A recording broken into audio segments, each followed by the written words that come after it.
وصفتنا النهاردة مفيش اسهل منها، تعتبر وصفة المستعجلين في 5 دقايق وبتكون جاهزة. وطبعا كلنا عارفين ان هي بيكون طعمها حلو قوي، وهي الستريبس.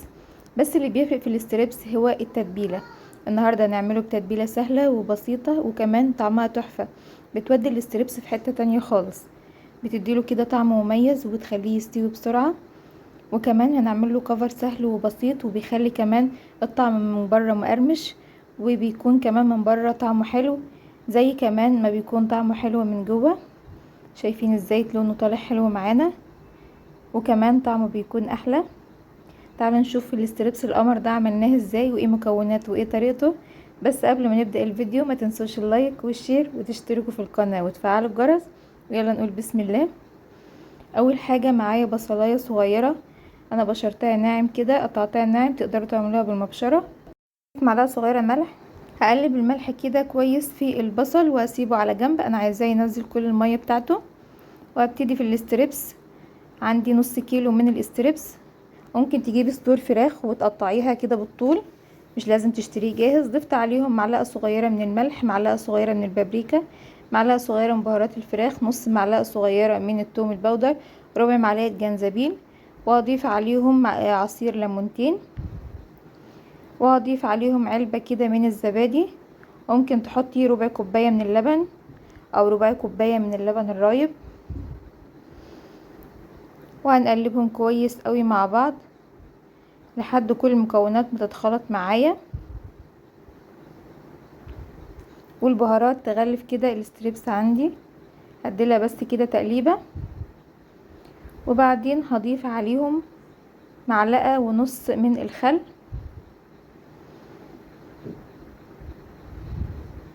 بالشكل ده كده. وهبتدي اقلبهم.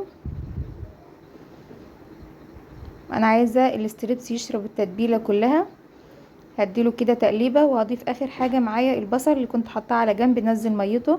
هبتدي اصفيه كده كويس قوي، انا عايزة بس مية البصل. والتفل بتاع البصل ده طبعا مش هنرميه، تقدري تستخدميه في اي حاجة، انا بصراحة بضيفه للسلطة. هنا مية البصل بعد ما صفيته كويس قوي، هضيفه كده وهديلها تقليبة لحد كل المكونات ما تتخلط مع بعض، والستريبس يتغطى كويس قوي بالخلطة بتاعتنا دي او بالبهارات او بالتتبيلة، عشان يتشرب التتبيلة كويس. احطه في التلاجة مش اقل من ساعة عشان يتشرب التتبيلة. انا هغطيه واحطه في التلاجة ساعتين، وابتدي اعمل الكفر اللي هغطي بيه الستريبس بتاعنا. معايا هنا كوباية من الكريسبي، بيكون عند العطار، بيكون خشن عن كده. انا بفرمه في الكبة لحد ما بيتفرم معايا ناعم. وهضيف عليه نص كوباية من الدقيق. واخر حاجة هضيفها هما معلقتين كبار من النشا، ودي سر القرمشة بتاع الكفر، بتخليه مقرمش قوي من بره. ومش هضيف اي بهارات على الكفر، انا هكتفي بالبهارات اللي انا متبله بيها الستريبس. هيكون ده الكفر بتاعنا بس اللي هنغطي بيه الستريبس، مش هضيف ليه ملح ولا بهارات ولا اي حاجه.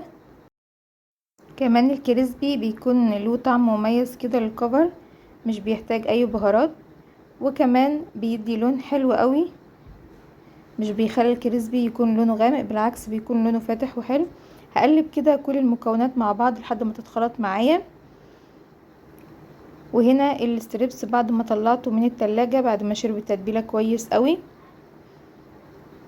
هبتدي كده اخد من الستريبس قطعه بقطعه واحطها كده في الكفر، من غير بقى بيض ولا دقيق ولا لبن ولا كل الكلام ده. هاخده كده على طول من التتبيله على الكفر اللي احنا عملناه او على الخلطه اللي احنا عملناها دي.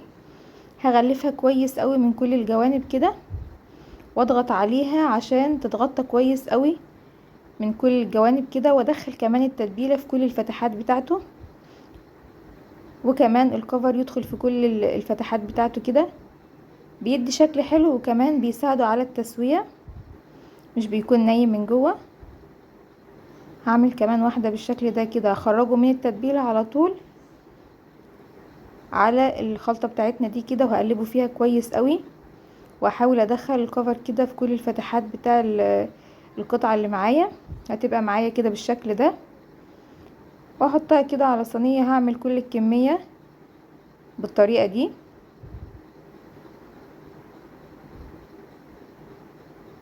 شايفين مش بياخد وقت خالص، وكمان طريقته بسيطة وسهلة من غير افتكاسات ومن غير اي تعقيدات. مجرد ما بناخده بالتتبيلة نحطه في الكفر ونضغط عليه كويس قوي كده ونغلفه كويس قوي، وكده بيكون خلاص جاهز معانا. شايفين ده كده بيكون شكله بعد ما بنغلفه كده. وخلاص كده هعمل كل الكمية كده بنفس الطريقة. بعد ما خلصته كده بالشكل ده احطه في التلاجة زي ما انت عايزة، ممكن تحطيه ساعة ساعتين، ممكن تحطيه في الفريزر نص ساعة لو انت مستعجلة، علشان الكفر ما يفكش معايا في الزيت، وكمان الزيت يفضل معايا نضيف، وكمان ما يشربش كمية زيت كبيرة. يعني لازم نسيبه في التلاجة كده شوية يتشمع، مش اقل من ساعة او نص ساعة في الفريزر. هنا خلاص بعد ما حطيته كده في الفريزر تقريبا نص ساعة، عندي الزيت سخن، مش سخن قوي، يعني درجة الحرارة وسط. هبتدي انزل كده بالستريبس بالشكل ده كده. مش عايزة الزيت يكون سخن قوي عشان الستريبس يستوي معايا، ومش عايزاه يكون بارد عشان الكفر ما يتشالش من عليه، وكمان ما يشربش زيت. يعني النار عندي وسط، والزيت عندي برضو مش سخن قوي. اول ما يبتدي ياخد لون من تحت كده هبتدي اقلبه على الناحية التانية، مش هقلبه ولا حركه غير لما ياخد لون من تحت، علشان اتاكد ان هو ما يفكش معايا في الزيت ويكون مقرمش معايا. وكده خلاص خد اللون الذهبي معايا من كل جنب. هبتدي اطلعه هنا. بعد ما طلعته شايفين ازاي واخد لون حلو قوي من بره ومقرمش ومش شارب زيت، ومن جوه بجد التتبيله مدياله طعم مميز جدا. النهارده انا قدمته مع سلطه خضراء ومكرونه، تقدروا تقدموه طبعا مع مكرونه، ما تقدروا تعملوه سندوتشات مع كاتشب مع مايونيز زي ما تحبوا. وكمان الطريقه دي كمان بعملها في البانيه، مش شرط تعملوها في الستريبس بس. انا عايزه اوريلكم من جوه ازاي مستوي وطعمه تحفه. شايفين ازاي واخد لون حلو قوي من بره ومن جوه. اتمنى ان انتوا تجربوه وتقولوا رايكم في الكومنتات، وان شاء الله فيديو النهارده يكون عجبكم وتكونوا استفدتوا منه، واشوفكم ان شاء الله في فيديو جديد، والسلام عليكم.